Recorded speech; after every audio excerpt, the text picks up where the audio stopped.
नमस्कार दोस्तों, मेरे YouTube चैनल पर आपका स्वागत है। आज की कहानी है जब बुआ ने ननद भाभी के बीच में लगाई आग तो ननद ने सिखाया सबक। मनीषा जरा इधर आ बेटा, कल्याणी जी ने अपनी भतीजी को आवाज़ दी। आई बुआ, अरे जल्दी आ, कुछ ज़रूरी बात करनी है। रसोई में काम करती मनीषा ने जल्दी से अपने हाथ धोए और बुआ के पास आ गई और बोली, हाँ बुआ जी, अब बताओ क्या बात है। ज़रा अंदर चल कमरे में, तुझसे बहुत ज़रूरी बात करनी है। इसके बाद कल्याणी जी मनीषा को कमरे में ले गई। देख मनीषा, तेरे इकलौते भाई की शादी हुई है। वैसे तो लड़की वालों को खुद ही तुझे कोई सोने चांदी की चीज़ दे देनी चाहिए थी, लेकिन उन्होंने नहीं दी। ऊपर से तेरी माँ, उसको तो कम से कम अकल होनी ही चाहिए। पूरी उम्र बीत गई पर उसे रिश्तेदारी की समझ नहीं आई। एक बेटी और दामाद है, अगर अपनी तरफ से एक आधा गहना दे देती तो क्या चला जाता इसका। खैर, अभी थोड़ी देर में दुल्हन का बक्सा खुलने वाला है। तू इकलौती ननद है तो बढ़िया सी कोई 2 साड़ी उठा लेना और बोल देना उसे कि अपने गहनों में से एक गहना भी दे दे। नहीं बुआ जी, मुझे ये सब नहीं चाहिए। अरे ऐसे कैसे नहीं चाहिए? जब अपने ससुराल जाएगी तो सास को क्या जवाब देगी?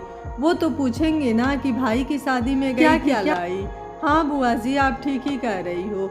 चलो अच्छा हुआ, बात तेरे पल्ले तो पड़ी। अब जा और अपनी भाभी की सबसे सुंदर साड़ी ले ले और गहना भी। वैसे भी भाभी के सामान पर तो ननद का हक होता ही है, और अभी से खींच के रख तेरी भाभी को, ताकि उसे भी ननद का थोड़ा डर बना रहे। कल्याणी जी बोली, हाँ ठीक है बुआ, चलो अब चलते हैं। इसके बाद दोनों बुआ भतीजी बाहर आ गईं। ये सब बातें कमला जी ने सुन ली थी और उनका मन बेचैन और परेशान हो उठा। उन्हें डर था कि कहीं उनकी बेटी अपनी बुआ के नक्शे कदम पर न चल पड़े। जब कमला जी ब्याह कर आई थी और उनका बक्सा खोला गया था तो कल्याणी जी सारे सामान में मीन मेक कर रही थी और उन्होंने कमला जी की 4 साड़ियाँ ले ली थी और साथ ही उनका मांग टीका भी। वो मांग टीका कमला जी की माँ की निशानी था, इसलिए उन्होंने देने से मना कर दिया था। तो घर में बहुत ही हंगामा हुआ था। पूरे परिवार ने मिलकर नई नवेली दुल्हन कमला को खूब खरी खोटी सुनाई और मांग टीका भी कल्याणी जी को दे दिया था। बस इसी दिन से कमला और परिवार के बीच रिश्ते बिगड़ गए। कमला लाख कोशिशें करके भी सबके दिलों में जगह नहीं बना पाई। सास और ननद खूब ताने देती और जब दिल करता मांग टीके वाली बात लेकर बैठ जाती। सास के बुरे व्यवहार से तो कमला परेशान थी ही। जिस दिन कल्याणी मायके आती उस दिन तो कमला का जीना मुश्किल हो जाता। कल्याणी मायके आते ही सबसे पहले माँ के कान भरती, फिर दोनों सास बहुओं में खूब लड़ाई होती। शाम में जब कमला जी के पति मोहन बाबू आते तो सासू माँ और ननद मिलकर उनको सिखा देती। फिर मोहन बाबू कमला को खूब डांटते। मोहन बाबू ने कभी कमला का पक्ष जानने की कोशिश नहीं की थी और एक बार तो बहन की बातों में आकर उस पर हाथ तक उठा दिया। कमला एकांत में बैठकर खूब रोई, लेकिन उसका दुख समझने वाला कोई नहीं था।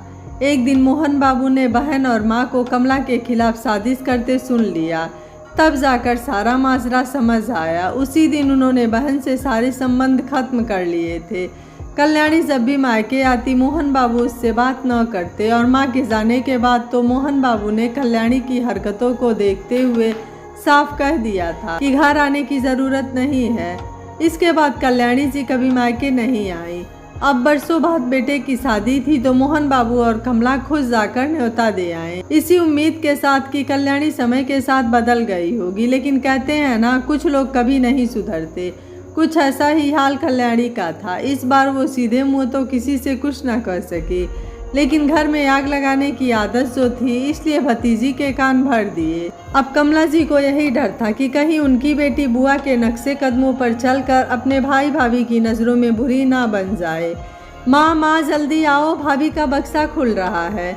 बेटी की आवाज़ सुन कमला जी ख्यालों से बाहर आई और आंसू पोंछ बेटी के बगल में आकर खड़ी हो गई। कल्याणी मन ही मन खुश थी कि अब लड़ाई होगी। दुल्हन का बक्सा खुला और सब लोग मनीषा से कहने लगे, देख मनीषा, भाभी की साड़ियाँ बहुत ही सुंदर है, जो चाहिए ले ले।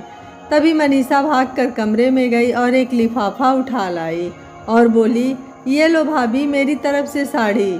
इतना बोल मनीषा ने लिफाफा मोहिनी की तरफ बढ़ा दिया। मोहिनी अपनी ननद को देखती रह गई। मनीषा बोली, भाभी के बक्से में से तो ननद हमेशा से लेती आई है, लेकिन आज एक नई रीत शुरू करते हैं। मुझे आपके बक्से से कुछ नहीं चाहिए, मैं तो आपको तोहफा देना चाहती हूँ और बदले में सिर्फ आपका और अपने भाई का प्यार चाहती हूँ। इतना सुनते ही मोहिनी मनीषा के गले लग गई और अपने बक्से में से एक साड़ी उठा जबरदस्ती मनीषा को दे दी। आसपास खड़े लोग भी ननद भाभी के प्यार की सराहना करने लगे।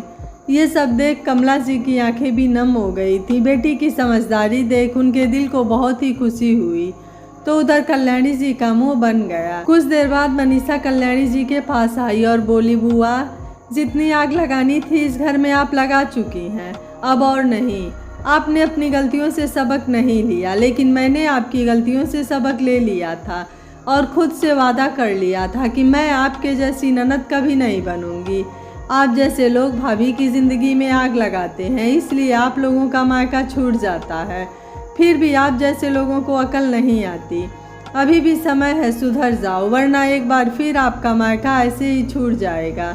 इस बार तो मैं पिताजी से कुछ नहीं कहूँगी, लेकिन आगे से ऐसा कुछ करने की कोशिश भी की तो मैं सब कुछ पिताजी को बता दूँगी। इतना कहकर मनीषा अपनी माँ के पास चली गई। कमला जी ने मनीषा से पूछा, मनीषा तेरी बुआ तुझे भड़का रही थी, तब तो तूने उनकी हाँ में हाँ मिला दी थी, फिर ये सब?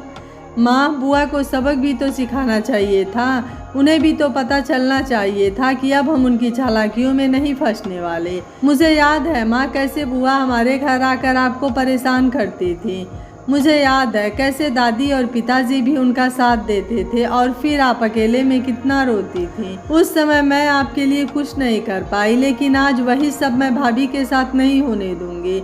आपके आंसू भूली नहीं हूँ माँ। इतना कह आज कई वर्षों बाद वह अपने माँ के सामने बिलख पड़ी। तो माँ ने प्यार से उसके माथे पर हाथ फेरा और बोली, क्यों रोती है पगली? उस समय तू भले ही कुछ ना कर पाई हो, लेकिन आज जो समझदारी तूने दिखाई वो बहुत ही हिम्मत का काम है। मुझे नाज है मेरी लाडो पर। इसके बाद कमला जी ने मनीषा को अपने आंचल में समेट लिया और मनीषा भी बच्चों की भांति माँ से लिपट गई। कमला जी सोचने लगी कि वह झूठ में डर रही थी। उनके दिए संस्कार ऐसे नहीं है कि उनकी बेटी एक आग लगाने वाली ननद बनेगी कल्याणी जी की तरह। कितना मना कर ले गई थी मनीषा के पापा को कल्याणी दीदी को निमंत्रण देने के लिए। अगर मनीषा के पापा को इस बात का पता चला तो शायद यह दरार खाई का रूप ले लेगी। लेकिन कुछ लोग कभी नहीं सुधरते हैं। दोस्तों, कहते हैं ना, कुछ लोग कभी नहीं सुधरते हैं। कितने भी मौके दिए जाए वो अपनी भूल को कभी नहीं सुधारते। कल्याणी जी भी उन्हीं लोगों में से एक थी। ऐसे लोगों से हमेशा सावधान होकर रहें। ऐसे लोग ही घर परिवारों में कलेश का कारण होते हैं। आपको मनीषा का फैसला कैसा लगा? आप मुझे अपनी राय कमेंट बॉक्स में ज़रूर दीजिएगा। वीडियो पसंद आया है तो वीडियो को लाइक, शेयर एंड चैनल को सब्सक्राइब कर लीजिएगा। Thank you for watching. मिलते हैं अगली कहानी में।